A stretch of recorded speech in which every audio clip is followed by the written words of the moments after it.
Abah Gaos mengajarkan kepada kita bahwa berbaik hati kepada orang adalah untuk keuntungan kita sendiri. Itulah kelebihan guru kita, Abah Gaos. Beliau tidak pernah mengancam kita bila kita tidak melakukan sesuatu, kita akan dihukum atau dirugikan. Karena saya pernah nanya sama Abah, kalau minta doain Allah mengampuni dosa saya, Abah bilang, kan sudah zikir zahar. Sekali zikir sudah menghapus 4.000 dosa besar. Jadi, maka itu Abah tidak pernah ngomong tentang dosa dan neraka. Abah selalu mengomongkan tentang kebaikan atas nama Allah. Kebaikan untuk kita sendiri, kebahagiaan yang ditambahkan. Maka itu Abah mengajarkan ceritanya tentang Abah Anom yang kalau lagi naik mobil bersama Abah Gaos, di stop-stop perjalanan ada orang jualan, Abah Anom langsung beliin barangnya semua. Untuk apa? Untuk nyenengin hati si penjual. Ini pelajaran yang luar biasa menurut saya. Pelajaran yang sangat-sangat dalam. Yaitu membahagiakan, menyenangkan hati orang. Itu adalah salah satu kesenangan guru kita. Dan itu bila kita lakukan atas nama guru kita, berkah akan bersama kita. Jadi kalau kita ingin membantu orang, jangan mikirin amal. Abah nggak pernah bilang bantu orang beramal biar masuk surga, enggak. Abah bilang menceritakan tentang Abah Anom yang selalu fokus menyenangkan hati orang. Jadi dengan menyenangkan hati orang, kita pun jadi mendapatkan kebahagiaan. Buktinya memang begitu kita menyenangkan hati orang, hati kita sudah bahagia, sudah merasakan kebahagiaan mereka. Ya, tapi kita kadang nggak mau rugi. Wah, kita menyenangkan hati orang, kita dapat apa? Bila kita menyenangkan hati orang, apa mengajarkan adalah menyenangkan hati kita sendiri, menyenangkan hidup kita. Ya. Menyenangkan hati orang itu tidak harus sesuatu yang besar, nggak usah ngasih duit yang banyak. Orang dipuji pun sudah senang, dikasih tutur kata yang manis pun sudah senang. Ya. Diceritakan tentang kesuksesan mereka juga senang ya. Kita juga mengingat-ingat jasa-jasa mereka juga membuat mereka senang. Banyak cara, beribu-ribu cara untuk menyenangkan hati orang. Nah, bagaimana caranya? Anda tahu sendiri. Tapi yang penting niat. Niatnya apa? Menyenangkan hati orang, ngikutin guru kita. Ngikutin Abah Anom, ngikutin Abah Gaos ya.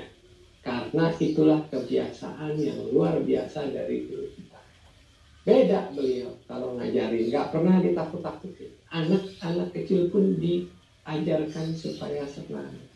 Karena kalau menyenangkan hati orang, menyenangkan hati kita, sehingga kita di sini senang, di sana senang, di mana-mana senang. Nah, bagaimana ini? Saya pun sebagai murid masih belajar, tapi saya sangat menyenangi yang diajarkan Abah ini. Ya. Karena bertahun-tahun saya kalau berpikir menyenangkan hati orang, saya ingatnya betapa mereka sering menyedihkan hati saya. Tapi Abah mengajarkan yang lain. Abah bilang, udah nggak zaman sakit hati ya, zamannya menyenangkan hati orang.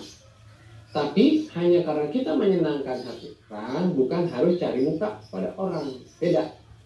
Menyenangkan hati orang, kita fokus dengan apa-apa yang kita ingin berikan atau bisa berikan dan membuat mereka bahagia. Bisa aja saudara Anda minta uang banyak terus untuk menyenangkan hati orang, Anda kasih. Tapi ini bukan sebetulnya membantu orang lain, tapi hanya ingin supaya cari muka, biar nggak dicaci. Kalau nggak dikasih mukanya merengek sedih. Nah itu sih bukan itu maksudnya. Maksudnya mereka tidak minta apa-apa, kita kasih. Kalau mereka udah ngotot minta sesuatu, itu udah transaksi. Transaksi itu orang meminta, kalau nggak dikasih bete. Ya. Sehingga kalau kita nggak kasih dia jadi sedih, marah. Itu bukan menyenangkan hati orang. menyenangkan hati orang. Dia lagi duduk, kita datang, kita kasih pujian, kita bantu, kita kasih makanan yang menyenangkan, apa sesuatu yang simple, nggak. Karena kalau enggak, kita jadi bukan menyenangkan hati orang, itu namanya menghindari caci maki orang. Dan ini bukan sesuatu yang Abah takut ya. Abah tidak pernah takut dicaci orang. Maka itu tidak, kita sebagai muridnya juga mengikuti beliau, tidak usah takut dicaci orang. Ya. Gak apa-apa. Syekh Abdul Qadir mengajarkan jangan menjadi budak cacian orang atau pujian orang. Menyenangkan hati orang itu bukan menghindari cacian dan bukan mencari pujian. Menyenangkan hati orang adalah mengikuti ajaran guru kita. Di mana ada abang-abang datang menawarin makan, jajanan, kita beli. Itu bukan kita ngasih sejuta, karena saya jawab sedikit. Saudara kita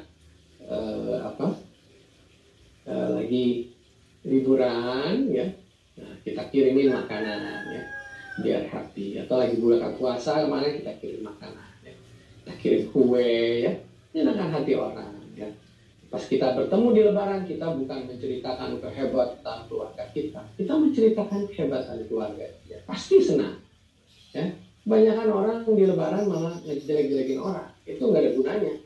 Kalau bertemu di lebaran, kita saling memuji saudara-saudara kita, mengingat-ingat kebaikan mereka. Atau ya datang juga membawa makanan, pemberian untuk menyenangkan hati mereka. Menyenangkan itu bukan menghindari cacian atau mengejar pujian, tapi mengejar ridho dari guru kita ya. Itu niat yang sebenar-benarnya, sehingga tidak terpengaruhi dengan permainan manipulasi antara manusia ya. Karena ini adalah sesuatu yang kita ingin lakukan secara ikhlas ya. Nah, kita bisa melakukannya dengan baik, bisa menyenangkan semua orang. Itu kita juga diajarkan sama Abah, mendoakan orang. Jadi, kalau ketemu orang, kita doain semoga Allah melimpahkan keselamatan kepada bapak-bapak, ibu atau saudara atau teman atau orang yang baru kenal juga, kita bisa doakan semua selamat. Kita bukan mencari muka mereka, kita mencari muka Allah ya. Kita mencari senyum guru kita, bukan mencari senyuman orang lain yang sedang mengejar sesuatu ya. Jadi dengan kerendahan hati kita menyenangkan hati orang karena ingin mengejar senyum guru. Alhamdulillah. Semoga Allah melimpahkan keselamatan kepada bapak-bapak ibu sekalian, kesehatan, kemudahan rezeki, panjang umur, istiqomah 3 selama-lamanya.